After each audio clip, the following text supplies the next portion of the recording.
او دویم د زړه صفائی په څه کیږي؟ په درود شریف. څلورو شیانو باندې رسول الله مبارک وای چې په زړم ګرد او غبار د ګناه راغی درود په ما باندې ډیر وای زړه بم صفا شي. تلاوت د قرآن ډیر وکي زړه بم صفا شي.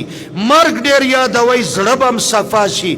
نو چې مرګ یادوي او دارنګ درود په نبی علیہ السلام باندې وای د قرآن تلاوت کې او چې بلار روان یو کناسته سبحان الله وبحمده سبحان الله العظیم سبحان الله الحمد لله لا اله الا الله الله اکبر یا حی یا قیوم یا ظاهر یا باطن یا حلیم یا علیم یا علی یا عظیم دی الله ذکر کوي. ذکر سره د زړه خیره داسې ختمیږي لکه ریګمال سره چې د وسپنې زنګ ختمیږي.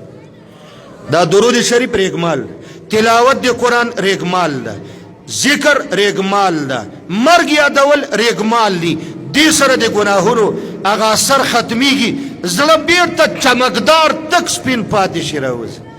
بیا سړی ګناه نه ډارېږي، کرکه نفرت.